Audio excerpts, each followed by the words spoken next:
There are days when you wake up already tired. Not the kind of tired sleep fixes, the deeper kind. The kind that sits in your chest and whispers, "What's the point?" You keep going, but quietly. You show up to life on autopilot. Bills get paid. Messages get answered. Smiles get faked. And from the outside, it looks like you're doing fine. But inside, something feels heavy. You didn't imagine your life would feel this hard for this long. You thought by now you'd feel more certain, more confident, more proud of where you ended up. Instead, you're fighting battles no one sees, doubting yourself more than you admit.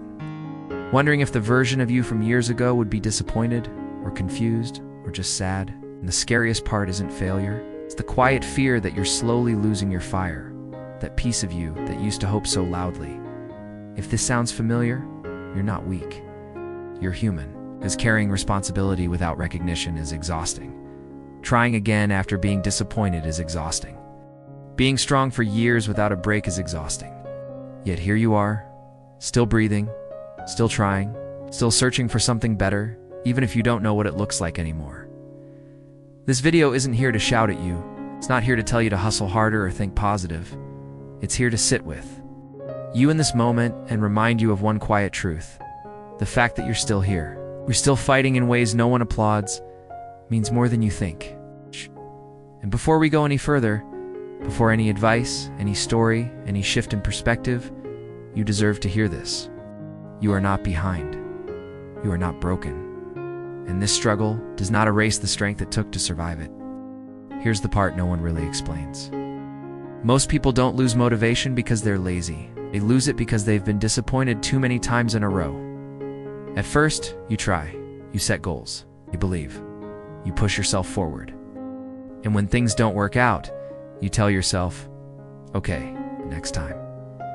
But life doesn't just disappoint once. It stacks disappointment. A job that didn't turn into what you hoped. A relationship that drained more than it gave. Effort that went unnoticed. Dreams that had to be postponed, then quietly abandoned. Over time, your brain learns something dangerous. Trying hurts. So you don't stop dreaming because you don't care. You stop because you're protecting yourself. This is how motivation really fades. Not in one dramatic moment, but slowly, quietly, through survival mode. You start choosing what's safe over what excites you. You lower expectations so failure won't sting as much. You tell yourself, this is just how life is. And eventually, you forget what it felt like to want something deeply. There's also comparison, the invisible thief. See people your age ahead of you, married, successful, confident, certain, at least that's how it looks online. So you ask yourself questions that slowly poison your spirit. Why not me? Did I waste my time? Did I miss my chance? What hurts the most isn't being tired. It's feeling like the younger version of you, the one with big dreams and reckless hope, might look at you now and think you gave up. But here's the truth we rarely say out loud. You didn't stop because you were weak. You stopped because life demanded endurance, not inspiration. And endurance doesn't feel heroic. It feels lonely. Yet even now, even in this numbness, there is something quietly powerful happening. You haven't quit. You may not feel motivated, you may not feel confident, but you are still here, carrying the weight, still moving, even if it's slow. And that means this isn't the end of your story. So what do you do when motivation doesn't come back on its own? You stop chasing motivation and start respecting momentum. Motivation is loud. It wants big breakthroughs, dramatic changes, perfect timing. Momentum is quiet. It's built through small, almost unnoticeable choices. Here's a different way to think about your life right now. You don't need to become someone new. You don't need to find yourself. You don't need a grand plan. You just need to stop abandoning yourself. Start small, smaller than your pride wants. One honest promise kept per day. Not I'll change my whole life, but I'll take a 10-minute walk.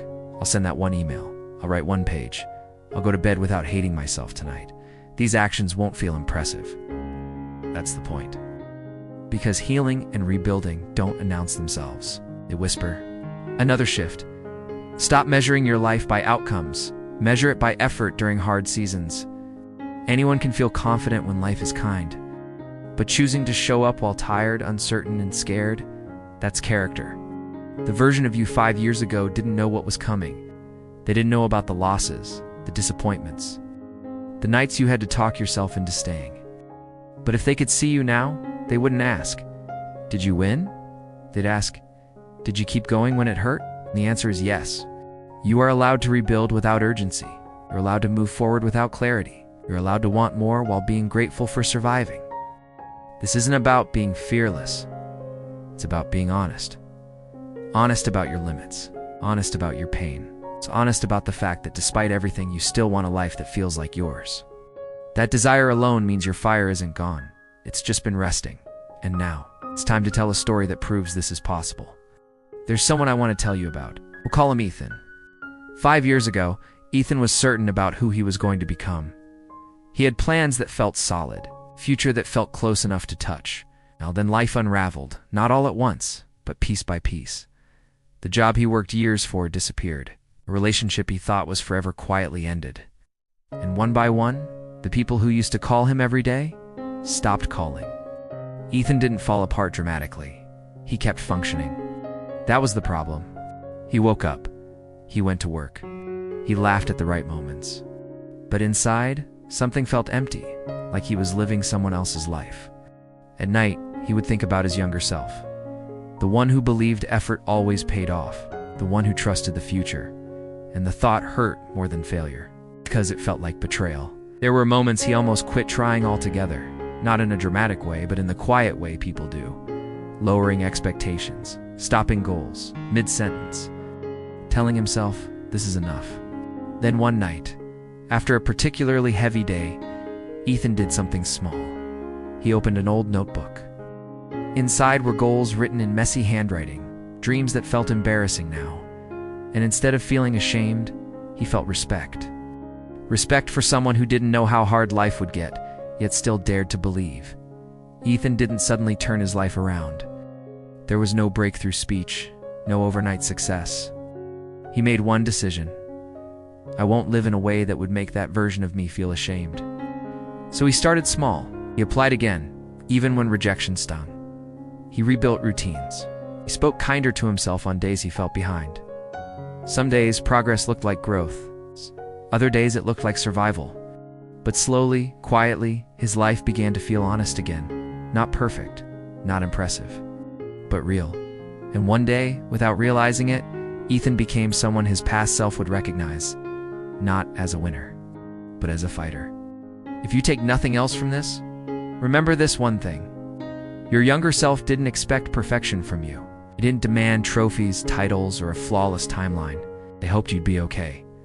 They hoped you'd keep going, even when it got hard. And you did. Every time you chose to stay. Every time you tried again quietly. Every time you carried pain without letting it turn you cruel. That counts. You may feel behind. You may feel tired. You may feel like you're still figuring things out. But the fact that you are still fighting, still searching for meaning, still wanting more, is proof that something strong lives inside you. One day, 5 years from now, a future version of you will look back at this moment. They won't remember how lost you felt. They'll remember that this was the season you refused to disappear. So don't rush your healing. Don't insult your endurance by calling it failure. Don't give up on yourself just because the journey looks different than you imagined. The version of you 5 years ago would be proud, not because you made it, but because you didn't quit. If this spoke to you, save it. Share it with someone who's quietly fighting too. You're not alone.